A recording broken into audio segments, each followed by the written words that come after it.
Merci beaucoup, Jean-Marie. Donc, nous commençons avec Dante Alighieri, donc le grand poète médiéviste italien, qui fait partie donc, des trois couronnes, l'un des trois couronnes avec Pétrarque et Boccace, qui imposèrent le toscan comme langue littéraire en Italie, puisque l'édification italienne est une histoire assez complexe, il y a plusieurs états. Et donc la langue italienne telle qu'on la connaît aujourd'hui n'est qu'une invention récente, en fait. Voilà. Donc nous allons commencer avec ce sonnet. Tanto gentile et tanto onesta pare. Il fait partie du recueil de la Vita Nuova. C'est la première œuvre sûrement authentique de Dante Alighieri qui a été écrite entre 1293 et 1295, précisément. Donc Dante, dans ce poème, est extatique. Il célèbre le caractère angélique de la femme aimée, qui est Beatrice, en exaltant ses vertus morales et comportementales. La noblesse d'âme, la dignité, la modestie. Le poète n'offre pas de description physique pour justement souligner cet aspect spirituel et le charme surnaturel que la femme suscite. La femme qui est vue comme un ange, c'est le concept fondamental de la poésie style noviste. La femme donc à travers laquelle l'homme peut s'élever vers la perfection morale et surtout vers Dieu.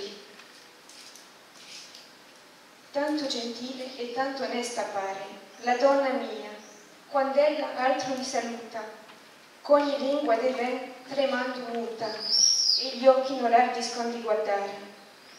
Ella si va, sentendosi laudare, benignamente d'umiltà vestuta, e par che sia una cosa venuta da cielo in terra a miracol mostrare.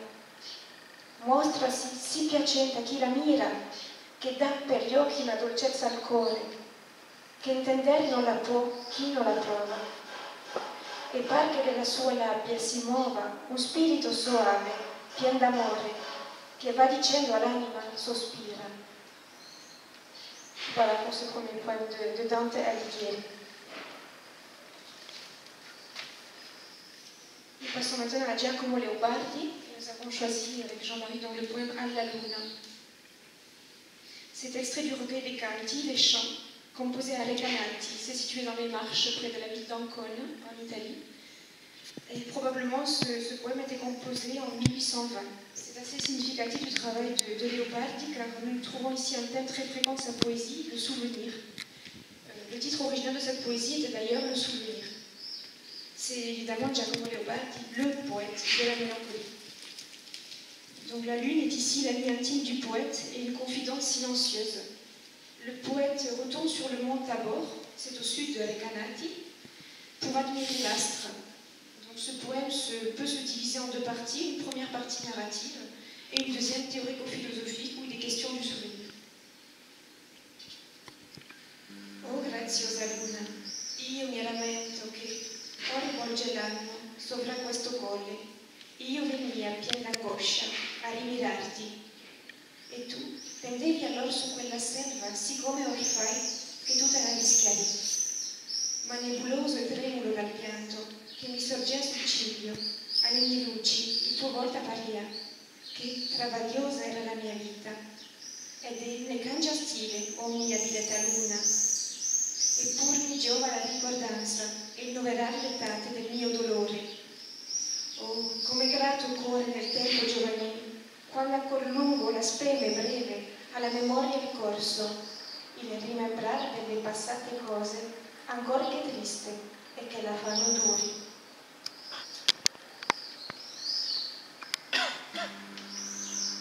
Nous avançons un petit peu plus dans l'époque contemporaine avec Giosuè Carducci, qui a vécu de 1835 à 1907.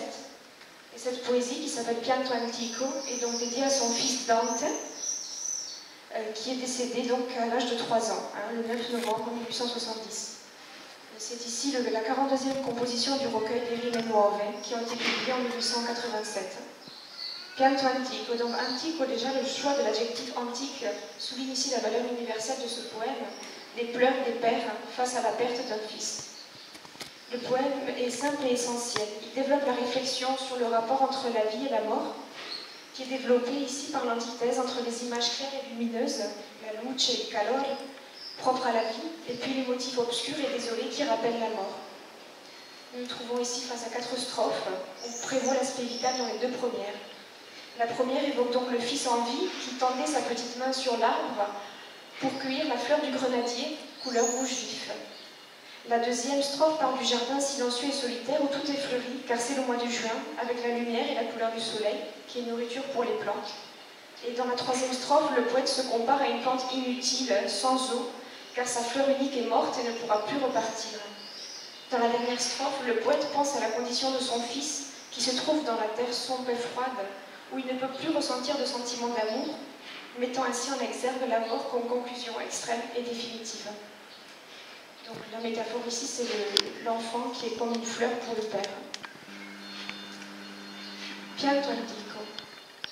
L'albero a cui tendevi, la pargoletta a mano, il verde melograno da bei vermigli fior. Nel muto orto solingo, rinverdì tutto orora, e giugno la ristora di luce e di calore. Tu, fior della mia pianta, percossa e inaridita, tu, tenuti di vita, estremo unico fiore, sei nella terra fredda, sei nella terra negra, né il sol più ti rallegra, né ti risveglia amore.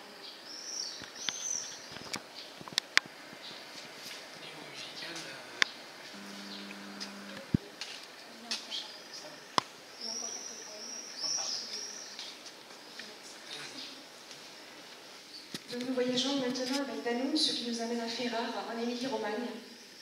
Il compose ici, dans sa poésie Ferrare, un chant serein et libre, peu érudit. C'est la vie de la famille d'Este, de la Renaissance, des cours et des intrigues de palais. Dans les 2 premiers vers, nous verrons qu'il explique son intention, c'est-à-dire louer la beauté abandonnée et solitaire de la ville. Une mélancolie qui se fait musique, puisque l'anaphore Lodero, je louais, vous l'entendrez, se répète en début des 3 strophes.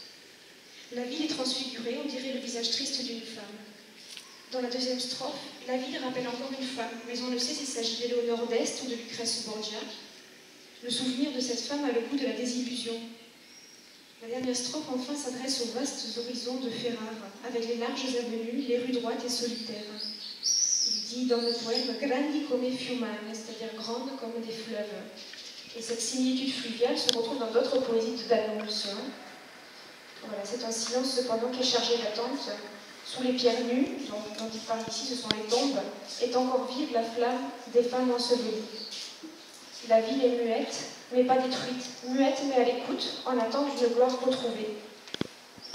Émerge ici le motif de l'attente pleine d'espoir d'une ville de renaissance, un silence qui n'est pas mort éternelle.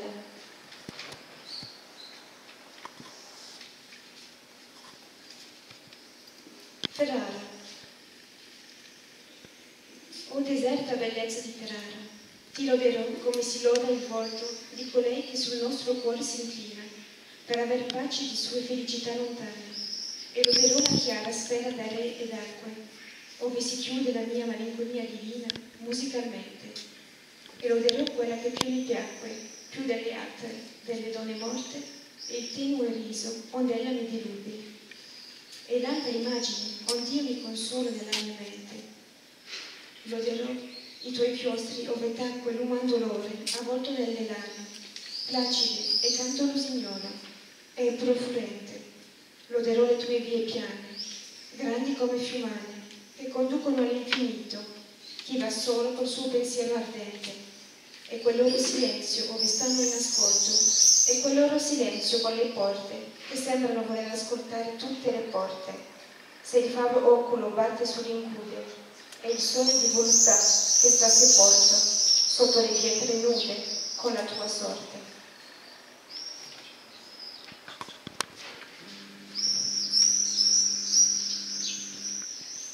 Nous arrivons donc maintenant à notre poète, le dernier, Evi De Luca. Considère valore. Son premier livre de poésie, il s'agit ici de Opere sull'acqua. Au début du recueil, l'auteur confie ce qui l'a poussé vers l'écriture poétique. Il dit qu'à 50 ans, un homme se sent obligé de se détacher de la terre ferme pour s'en aller au large. Pour celui qui crée des histoires au siècle de la prose, l'aventure des mers est une pleine mer. D'où le titre « Je suis pour le recueil », œuvre sur l'eau. Considero valore ogni forma di vita, la neve, la fragola, la mosca. Considero valore il regno minerale, l'assemblea delle stelle. Considero valore il vino, finché dura il pasto, un sorriso involontario, la stanchezza di chi non si è risparmiato, due veli che si amano. Considero valore quello che domani non varrà più niente e quello che oggi vale ancora poco. Considero valore tutte le ferite. Considero valore risparmiare acqua, riparare un paio di scarpe, tacere in tempo, accorrere a un grido, chiedere permesso prima di sedersi, provare gratitudine senza ricordare di che. Considero valore sapere in una stanza dove ignori qual è il nome del vento che sta asciugando il bucato. Considero valore il viaggio del vagabondo, la clausura della monaca, la pazienza del condannato, qualunque colpa sia. Considero valore l'uso del verbo amare e l'ipotesi che esista un creatore. Molti di questi valori non ho conosciuto.